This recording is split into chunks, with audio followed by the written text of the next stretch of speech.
ये कहानी गांव और शहर की है। इस कहानी में पता चलता है कि गांव और शहर में क्या फ़र्क होता है। कैसे हीरालाल और शांति दोनों गांव और शहर के बीच एकदम से कशमकश में पड़ जाते हैं और उन्हें कैसे खुद को संतोष मिलता है। आइए इस कहानी में सुनते हैं। हीरालाल का बेटा राहुल और मीरा शहर में रहते थे और वे दोनों अपने छोटे बेटे सोहन और मीना के साथ गांव में रहते थे। कुछ दिन बीत जाता है तो एक दिन राहुल अपने घर में बैठा था। वह अपनी बीवी को बुलाता है और बोलता है कि मेरे लिए एक कप चाय लेकर आओ, मेरा सर दुख रहा है। उसकी बीवी बोलती है, जी ठीक है, अभी जा रही हूँ, आपके लिए चाय बना कर लाती हूँ। मुझे आपको एक खुशखबरी देनी है। तो राहुल बोलता है, कैसी खुशखबरी? तो वो बोलती है, जी अभी चाय लेकर आऊँगी फिर बताऊँगी। तो राहुल बोलता है, मुझे ऐसे मत बोला करो, मुझे घबराहट होने लगती है और तुम मुझे घबराहट देने में तुमको मज़ा आता है। तो वो हंसने लगती है, बोलती, जी ऐसा कुछ नहीं है, मैं चाय बनाकर आती हूँ फिर खुशखबरी बताऊँगी आपको। वह चाय लेकर आती है और बोलती है, जी लीजिए आपकी मनपसंद अदरक वाली चाय। दोनों साथ में बैठकर चाय पीते हैं। राहुल बोलता है, अब बताओ कौन सी खुशखबरी की बात कर रही थी? तो इस पर मीरा बोलती है, खुशखबरी ये है कि कल शहर आपके माँ और पापा दोनों लोग आ रहे हैं। इस पर राहुल बोलता है, क्या सच में? तुम सच बोल रही हो? माँ और पापा शहर आ रहे हैं? तो मीरा बोलती है, जी हाँ, सुबह मेरी फ़ोन पे बात हुई थी, वे लोग आते ही होंगे। अचानक से दरवाजे की बेल बजती है। वे दोनों दरवाज़ा खोलते हैं और देखते हैं सामने उसके माँ बाप खड़े होते हैं। वह जल्दी से जाती है, आरती की थाली लेकर आती है और उनकी आरती उतारती है और उनको अंदर बुलाती है और वह चाय पानी लेकर आती है। जैसे ही उसकी सास चाय पीती है वह मुँह बनाने लगती है, ये कैसी चाय है, इसमें तो कोई स्वाद ही नहीं है, इससे अच्छी तो चाय हमारे गांव में होती है। तो वह बोलती है, जी माँ जी, शहर में अलग होता है और गांव में अलग होता है, इसलिए यहाँ का स्वाद अलग है।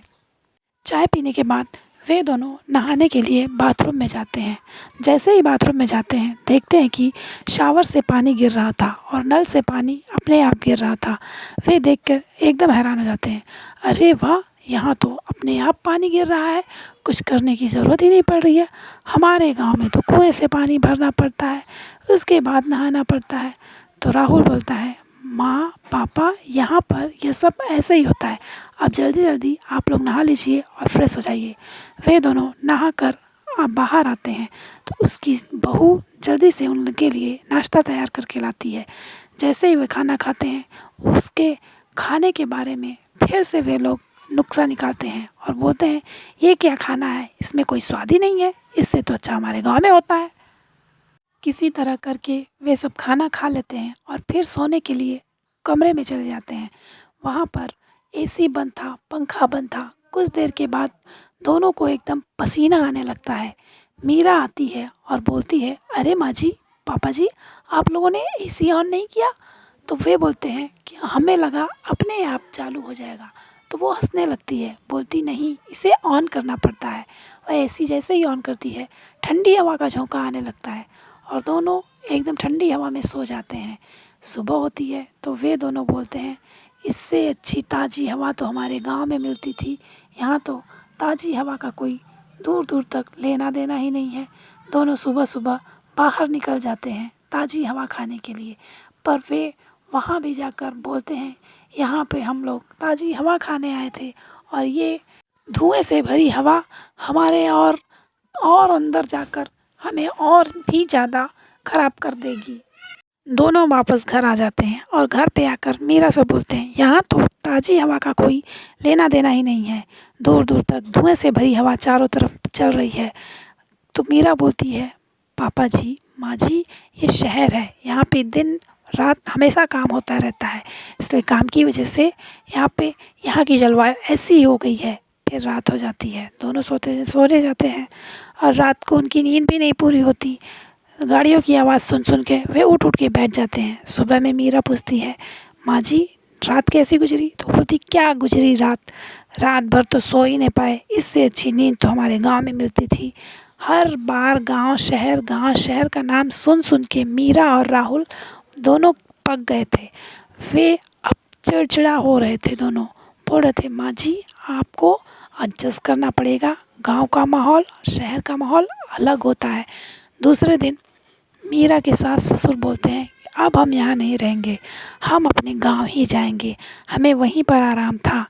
तो वो बोलती, नहीं माँ जी कुछ दिन और रहिए। तो वे दोनों नहीं मानते हैं, वे दोनों गांव चले आते हैं। गांव में आते हैं अपने छोटे बहू और बेटे के पास। जैसे ही वे लोग बाथरूम में नहाने के लिए जाते हैं तो बोलते हैं, अरे पानी क्यों नहीं आ रहा। तो वो बोलती है, अरे माँ जी ये शहर नहीं है, यहाँ नहाने से पहले कुएं से पानी भरना पड़ेगा। तो कहते हैं, हाय राम मैं कैसे नहाऊंगी, अब कुएं से पानी भर के लाऊं फिर नहाऊं। तो फिर कुएं से पानी भरती है, फिर नहाती है। खाना खाने बैठती है तो उसकी बहू पूरी और सब्जी लेके आती है। जैसे ही निवाला मुंह में डालती है बोलती है, ये पूरी है, ये तो पूरा तेल इसमें डूबा नहीं, तेल बह रहा है, ये कोई पूरी है, मेरा पूरा मुंह तेल तेल हो गया। तो उसकी बहू बोलती है, माँ जी पहले भी तो ऐसा ही खाती थी आप खाना, गांव का खाना ऐसा ही होता है। तो वो बोलती, शहर में तो ऐसा नहीं था, वहाँ पे तो इससे कम तेल में होता था। तो बोलती, शहर में अलग होता है, गांव में अलग होता है, बस आप दोनों को संतोष नहीं है, अपने अंदर संतोष लाइए। तो उसकी सास ससुर गुस्सा करने लगते हैं, बोलते हैं, तुम लोग हमें सिखा रहे हो, हम लोग यहाँ नहीं रहेंगे, अगले दिन हम लोग शहर जाएंगे। वे दोनों दूसरे दिन शहर के लिए रवाना हो जाते हैं। वहाँ मीरा और राहुल उनको पिकअप कर लेते हैं और वहाँ बोलते हैं, माँ और पापा गांव और शहर का माहौल अलग होता है, आप दोनों को एडजस्ट करके रहना पड़ेगा, तभी ज़िंदगी चलेगी। तो इस पर मीरा के सास ससुर राज़ी हो जाते हैं और ख़ुद को एडजस्ट करके शहर में रहने लगते हैं। और अब वे शहर की तरह रहने लगते हैं और उन्हें शहर में अच्छा लगने लगता है। कहानी ख़त्म हो जाती है। कमेंट और सब्सक्राइब कीजिए।